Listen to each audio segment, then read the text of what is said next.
Welcome to another quick no-frills tutorial from tformat. This tutorial focuses on the Arbortext Advanced Print Publisher, APP formerly 3v2 from PTC, and within that application, context control streams.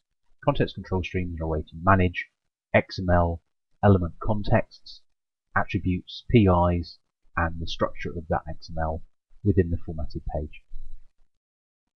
This sample here shows a well-formed XML stream on the right-hand side, as APP handles XML natively without any transformation. And on the left-hand side, we have the WYSIWYG page output.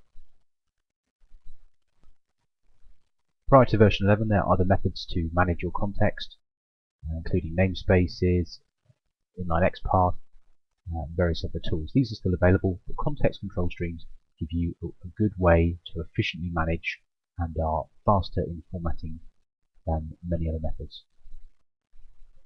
To apply a context control stream, using the tcontext macro, you will select the XML stream you wish to apply to and the context control stream you're going to apply to it. In this case, this context control stream is empty. Three keywords we need to know: match, on enter, on exit. Match is the match statement, the path that we wish to match. On enter is the output, the tag or the JavaScript that we wish to output at that particular point. And on exit is the instruction, the tag or the JavaScript to output for the exit tag. In this case, we only need to use the match and on enter. Here I'm going to match the first title tag, and that title is within inside the context of chapter. So I'm going to match it to chap title, and I'm going to output the style tag or element that I'd already created. This maps that particular context and style to that green text style.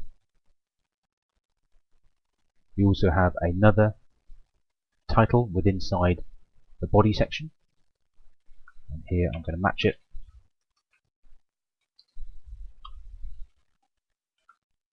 and output that also to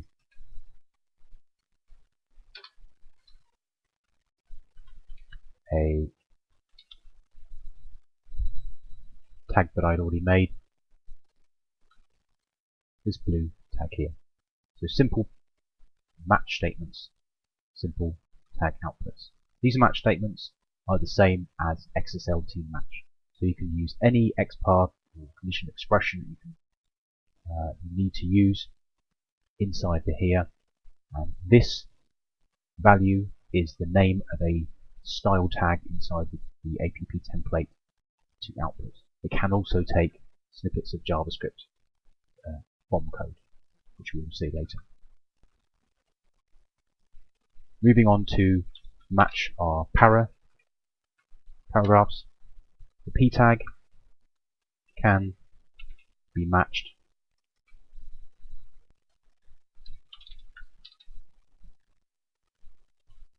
directly to all instances of p. In a normal template, I could create the tag called p and it would apply to everywhere. In this case, I've matched p and applied it the para body style. Normally, I would use context control streams to match the context of that particular para style. And because I'm using context control streams, I can also match more specifically.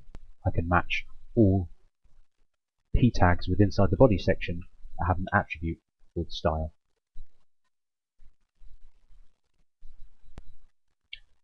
I can match all p tags within the body section that have an attribute called style with a value 1. In this case, we only have 1.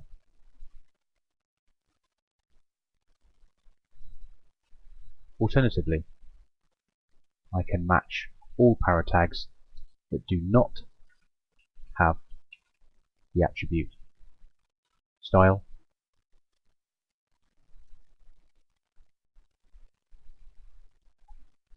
So just a couple of examples of the kind of conditions you can apply using these match statements. You can also map to processing instructions. Here we have a native APP 3v2 processing instruction that the application understands, in this case text inline color to red. We also have some other processing instructions from different applications, different uses. We can utilize these even though they do not directly recognized by the system. So in this case, I wish to match, but I'm matching a processing instruction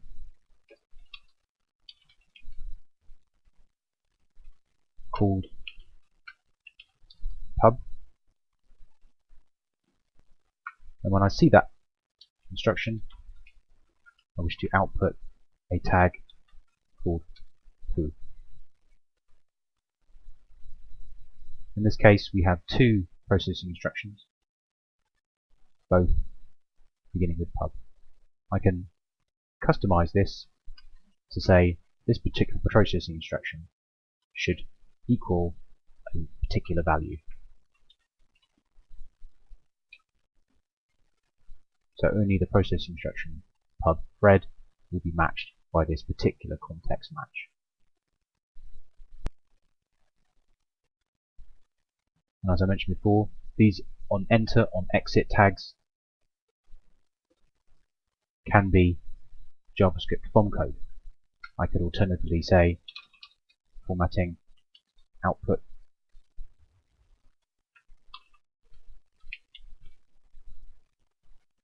or any other JavaScript functions, JavaScript code that you need to from this point.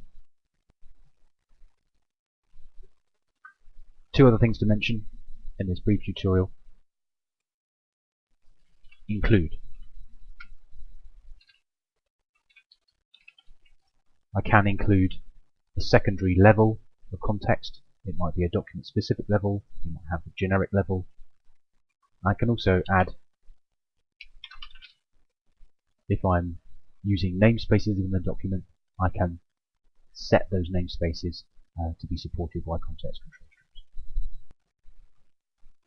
So there we have context control streams, the basics within the Arbortext APP application.